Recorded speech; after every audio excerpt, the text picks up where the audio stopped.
all I'm gonna say is if Doc Rivers was a um unofficial member of the Bucks when they had Adrian Griffin, and he was supposedly supposed to be saying, little things in Adrian Griffin's like ear to help him with this coaching, then I don't know.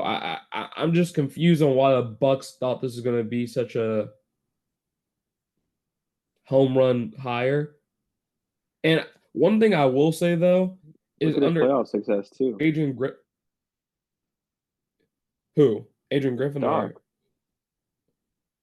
I mean, he has playoff success like 10, 15 years ago. a ring. A single ring. I don't know. Me personally, I think the NBA should stop hiring Doc Rivers. I think he is a good coach, but I think there are a lot of other young coaches out there who should get an opportunity where Doc has proven that he is a choke master. Um, but one thing I will say to Doc's support is the Bucks, um, you know, they were last in transition defense before Doc. Ever since getting Doc, they've been like a top 10 transition defense. Um, that's an immediate way to fix an already bad defense. You're not allowing stuff in transition.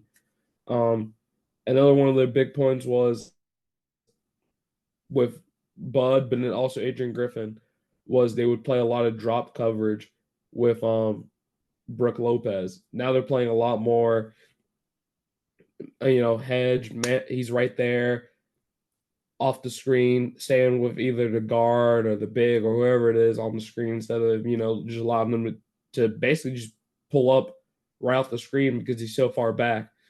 He's actually attacking the point, which I really like. So I think they have momentum to go forward. I really just think that the problem with the Bucks, it's not, I don't think it's necessarily in the coaching. I mean, of course, having a great coach would change his team, but I mean, losing Drew Holiday, who was probably one of your best players, or probably one of your best Second defenders. best. Um, I mean, and you go out and get Dame. Of course, Dame can score better than Drew Holiday, but I don't think it was ever really a matter of if the Bucks could score or not. It was more so a matter if they could guard Jimmy Butler, who dropped him off, or guard Tatum Tatum. or something like that. You know what I mean? So I don't know. They're gonna have to address a lot of problems. I don't know if they win a chip this year.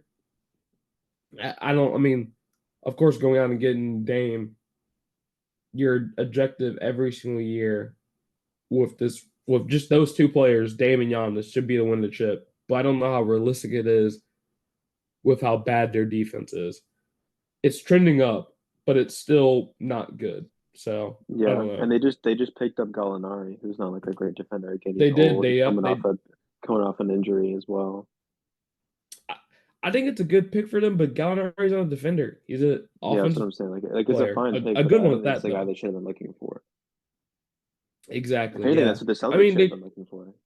they traded Cameron Payne for Patrick Beverly, which I think is a step in the right movement because I think Cameron Payne wasn't playing bad for them, but again, it's he's more of a offensive minded player who occasionally can play good defense. Where Pat, his whole entire thing is he's an agitator on defense, but he also plays good defense. So that is a step forward in the right direction. But one player is not going to fix an already gaping hole. You know what I mean? So Yeah, they got two they're Giannis's gonna on need the a same lot of team stuff now, to though. fill in. It also doesn't help that when Doc came in, he said, "Oh yeah, I'm gonna give everyone a chance to play, and there's no like set rotations." But then they're not playing some of their best young players who their whole entire Yeah, chops is defense and Bouchamp and Andre. So yeah, they I were don't know. saying they needed to use their bench more, and like they were needing to rely on those guys, and he just did not play. Like give him like Yeah. he gave him like literally 0 minutes. I don't think they played at all. Nope, not really. So I don't know. Be interesting. Still like 30-ish games left in the season. It'll be interesting to see how their lineup changes. but I don't know. They're kind of the team that they are. Like, yeah, you have Giannis, but if you can't, at the end of the day, if you can't play defense, it doesn't really matter how much you can score if the other teams are just going to score just a little bit more. Um, so they're going to need some mentality changes in there more so than I think they're going to need really more players. Um, but I feel like another team that really made some good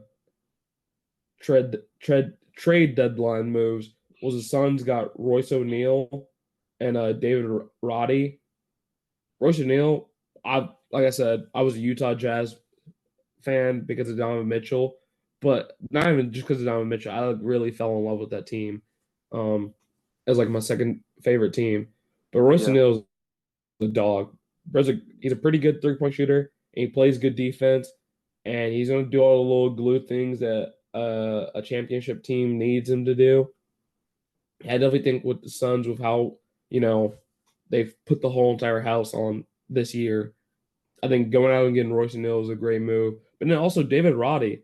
Um, bro's kind of like an undersized small forwards, power forward ish. Um, but bro, he can create his own shot. He's a decent 3-point shooter. Um, so I think this is a really good move to go out and go get some extra, help on the wing, and also some added bench help from the.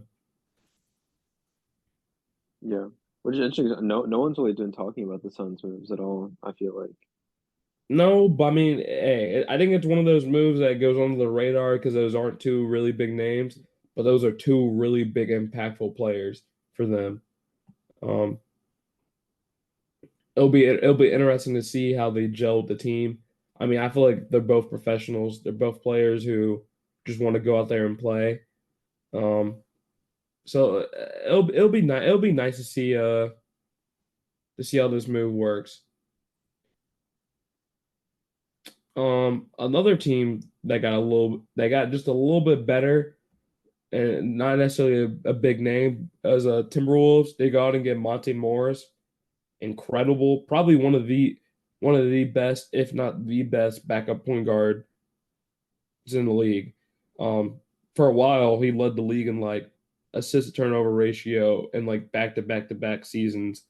Um, and it kind of sucks they had to give up Shake Milton and Troy Brown, who are two players that the Timberwolves went and signed this offseason. But obviously, I just think the connection wasn't there. I think they kind of both those players kind of just fell out of the rotation simply just for the fact of probably not gelling or not being able to do what they had done with other teams. So the fact that they're going to go Timberwolves went out there and got somebody who immediately is going to be able to make an impact, but not just like scoring and passing, but also on the defensive end. I think Monty Morris is a really good pickup for a Timberwolves team who is still, you know, right there at the top. They've been at the top of the Western Conference the whole entire season, and they're still leading the charge. So, Yeah, already great team getting better. that West is just jam packed. I can't wait to watch those series because I mean that's I'll see most of those games, most of those series going at least 6 games. I agree. It's going to come down to what team has the better, not only the better player, but what team brings up the best strategy. Every single game is going to be a chess match. I mean, one game might be like, okay, we're going to play this way, and the next game you might have to play a completely different way to inch out a win. Um, Who's in the like around the play-in area for them right now? for the West, Yeah, it's like the Lakers and the it's Warriors at 10, Jazz. Lakers at 9, Kings at 8, and Mavericks at 7. Um, Damn, I think the and the Mavs will thing definitely is, move up. you say that, but I mean, in front of them, it's the Pelicans who are on a 3-game winning streak. They've won 7 of their last 10. It's seeming like Zion has kind of come back a little bit to the old Zion. Because I know a lot of people were really harping on him, especially after the in season tournament. But they were just like, yes, we're glad that you have been healthy this season, but you haven't been playing with that edge. And now it's almost like bro has kind of kicked it up a notch more with a few like 30-point games in this last week and a half. Um, I mean, ahead of them, it's the Suns at 5 with the same record as the Pelicans. I mean, we just talked about it. They've only gotten better. And they at the end of the day, they still have Devin Booker and KD and Bradley Beal, three players who, if you have them, you're gonna have a good chance of winning. And then at 4, you have the Nuggets, defending champions. They're not going anywhere. Clippers, probably honestly, I'd probably say they're the best team in the league. Um, they're definitely not going anywhere. Thunder, also a good team, young, hungry, a lot of dogs, a lot of players who want to win and can help towards winning. So I don't know, and that at 6-1, I'm not saying the Mavericks couldn't move up because a team can always go on a run, but I don't know that even with the Lakers who are playing better, that 9-1, I think the Warriors will probably stay at that 10 spot. Yeah, Because I think between the Lakers at 9 and the Timberwolves at 1, all of those teams are going to make it in. It's just a matter of where they end up. Um, and if anything, I I see feel the like the probably Thunder the are gonna get bounced out first round.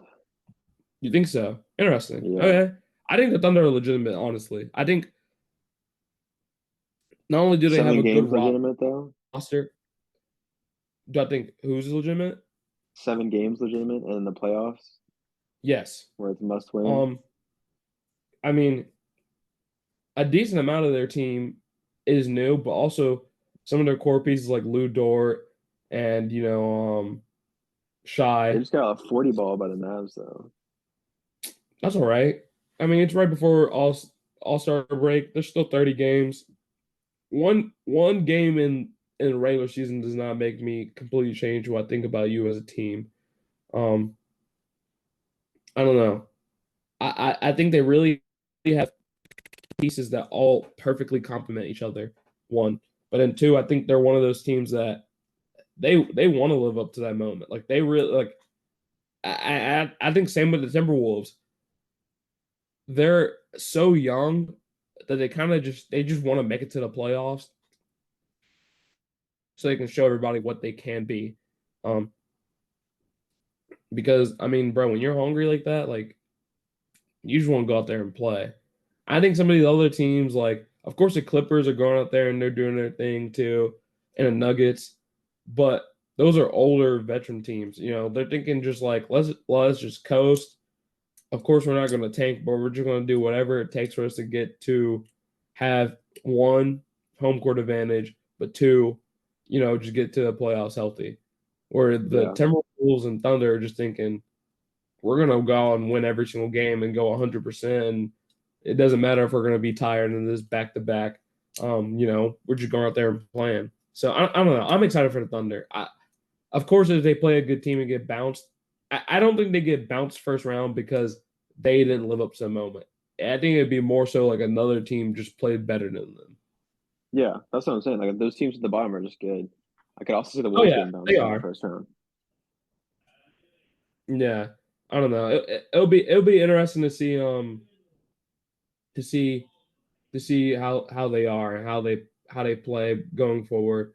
I'm interested for this playoffs, man. I'm locked in. I I'm these more last excited, 30 way games. more I mean, excited than I was last year. yeah. I mean, I feel like the last 30 games of the season are always some of the best parts of the season. So it's going to be very interesting to see how much these teams lock in. Like, really, who separates themselves from the other. If any teams do, or it might just be like every team kind of just stays as they are. Everybody's just kind of like not scared, but a little bit more cautious to kind of just coast and to be like, okay, we're happy where we're at because we know we have a good team. So we're okay with whatever team we play. We feel like we have a fair chance of winning.